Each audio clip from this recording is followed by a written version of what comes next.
Hey everybody, this is Janice, and I'm checking in at the end of week 7 on the Favao Reset Challenge, and I just want to let you know how my week went. It started out different than how it ended, and I was kind of surprised. A little bit surprised, a little bit frustrated. I've had a week of kind of struggles. And at the beginning of the week, I was just gung-ho. I had set myself up to really succeed this week.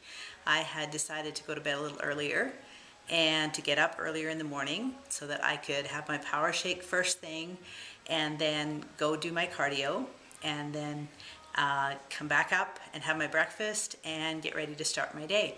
And that's what I did for the first couple of days, and I even beefed up my exercise a little bit, went a little bit harder on the rebounder that I was doing before, and was really starting out the week really well. My food was right on this week, 100%, and the exercise was a little bit better. I really thought I had put out a little extra with my exercise this week.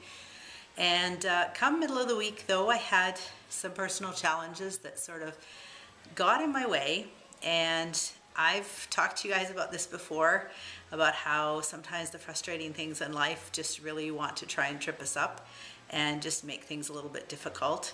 And my goals to change my health and my fitness are really affected by a lot of those things. And I've talked to you guys about that before, the mind-body connection and how, they really are connected whether we like it or not. And I found that I think by the end of the week that had really kind of messed me up, messed my success of this week being what I had thought it was going to be. And for me, I had basically Wednesday, that whole Wednesday, I had some decisions to make. I had some things that were life-changing decisions going forward for this year. And, I had to do battle with that inner terrorist that just decided that, it didn't want me to kind of succeed at this. And so we did that battle and struggle all day Wednesday. And I did a lot of self-talk, and I, tried to sort things out, did a lot of praying. And, finally by the end of the day, I had shown that inner terrorist who was boss and, took back, what I needed to. But, by the next day, went to bed early, got up the next morning, with a smile and kind of moved on. Then towards the end of the week, I was actually feeling good then. Thursday was good. Then Friday, I thought, I've done really, really well. I'm going to, I want a little motivation. I don't normally step on the scale until Saturday, but I decided, I want to see. I've been really good. It's been great this week, except for that one day. It was kind of crappy, but the rest of the week was pretty good. So I stood on the scale and I was shocked.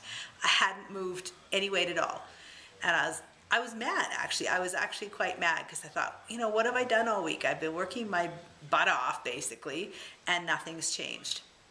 So I went back downstairs. This was first thing in the morning. I went downstairs, got on my rebounder, and I just gave it. I gave it all I could. I just worked like crazy, like full 30 minutes. I don't normally do 30 minutes on the rebounder. My feet were killing me by the time I was done, but I had to work that mat off. And I was really thankful to Christy early in the week that she was saying to me, working out is the best form of therapy. When you're frustrated, when you're stressed, go work out, because that's the best way to get it out. And the whole self-talk you can do while you're working on to analyze it and sort it out and figure out what's going on. And so I did that the whole time, and I worked off that, being mad and frustrated. But I guess it really made me think a little bit more about, myself with my hormone issues that I have, and I've been struggling with them for years. I realized, food and nutrition and exercise are extremely important. But I think if we're missing, or not paying attention to the other elements that are part of that factor, you've got the emotional and the spiritual have to be in alignment with your physical goals.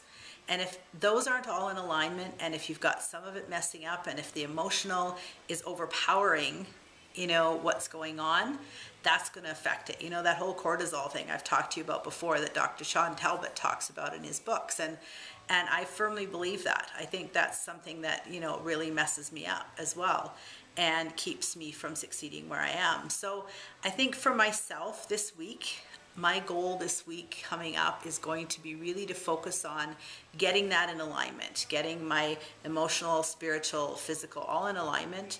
I think I'm doing what I should be doing with my exercise. I'm definitely doing what I need to be doing with my food. And I think for me this week, I've already decided to go to bed early, get up early. I did that this past week. So I think this week I need to focus a little bit more on getting that emotional side of things in a more peaceful space. I've talked about this a couple of times, and that seems to be a repeat thing that keeps coming back to haunt me, kind of, so to speak. And so that's what my goals are for this week. I think I need to really realign myself with that, because that really is part of the picture. And I think for me, it's a big part of the picture of whether I succeed in this fitness goal of mine. And so that's my goal for this week. If any of you want to, text me, email me, Facebook me, give me some encouragement, some tips, I'd greatly appreciate it. And if you have any questions for me, I'd love to hear those as well. So talk to you later. Bye.